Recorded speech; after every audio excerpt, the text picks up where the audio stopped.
When asked what my dream job was when I graduated high school, it would certainly not have been an estate planning attorney. I have always been drawn to law and intended to practice it, but I figured I would be practicing something far more exciting off the bat, like criminal or maybe being a defense attorney.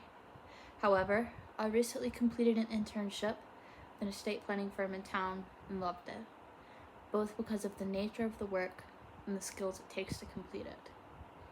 But what is estate planning, and what do estate planning attorneys do? According to Cornell law, estate planning is the process by which an individual or family arranges the transfer of assets in anticipation of death. And an estate plan itself aims to preserve the maximum amount of wealth possible for the intended beneficiaries and for the flexibility of the individual prior to death. More commonly, simply, and familiarly, estate planning attorneys handle probate, wills, power of attorney, conservatorship, and trusts.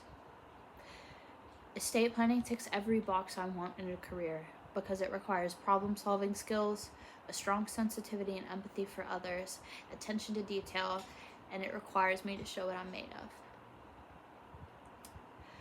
More often than not, someone will come into an estate planning office with what I can only describe as a Gordian knot of assets.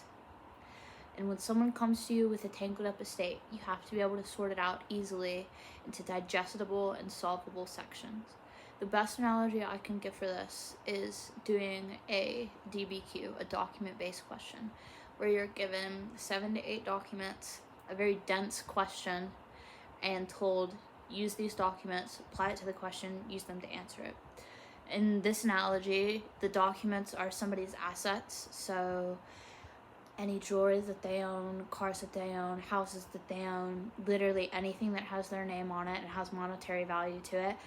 And the dense question that you're trying to answer is what, who, and how much of this stuff is going to go where. It's a Gordian knot, like I said, of issues. And it requires a very, very logical mind where you can sit down, compartmentalize, and assess an issue.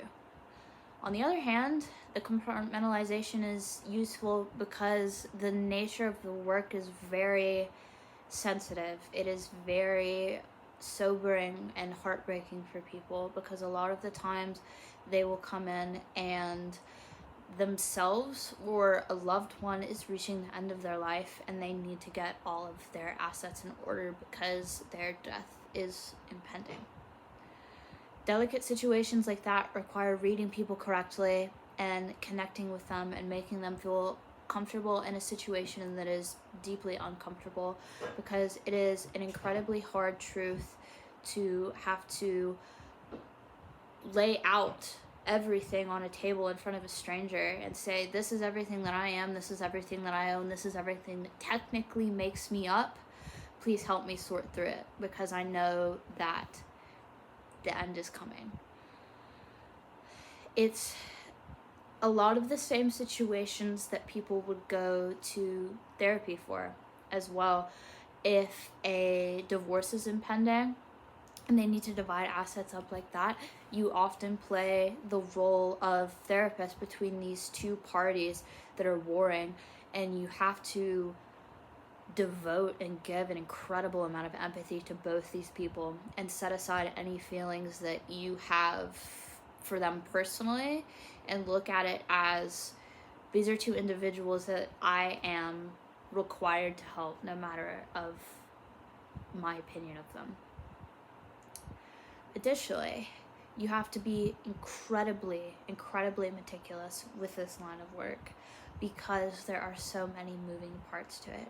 You're dealing with, not just as in criminal law where you are dealing with the court system and judiciary laws that have been in place for very long and get changed, but not as frequently as tax laws do. You have to be aware of all those changes, and you have to be able to apply them to not just,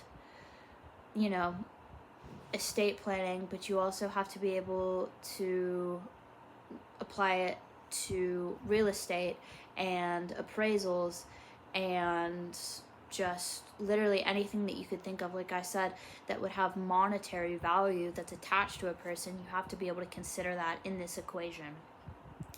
And a mistake can cost you thousands and thousands of dollars. It can cost your client thousands and thousands of dollars.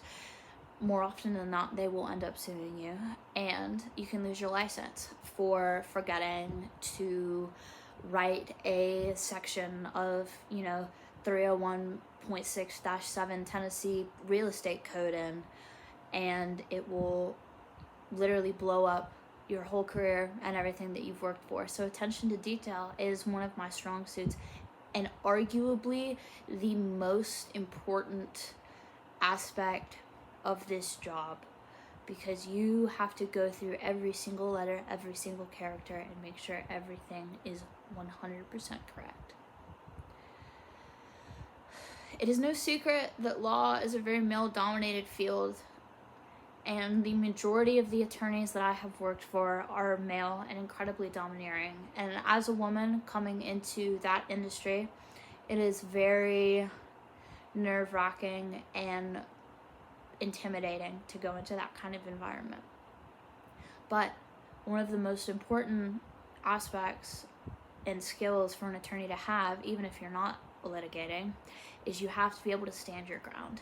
You have to be able to defend your point adequately, correctly, and try and not leave any room for rebuttals or rejections. You have to make your voice heard and not be afraid to make your voice heard, and to smash every glass ceiling possible. In my case, law is, you have to take what you want when you want it. No one is ever going to hand it to you. And being able to stand your ground and say, this is what I want, this is what I deserve, and this is how I'm going to get it, and it doesn't matter if you agree with me or not, is incredibly empowering, and will get you through a lot of doors. Additionally, and finally, with estate planning, you kind of have to be a jack of all trades, because estate planning deals with every single aspect of a person's estate. Like I said earlier, jewelry, cars, furniture, that's what estate sales are for. Literally every single thing in that house has to be sold, from their medication bottles to the toothbrush.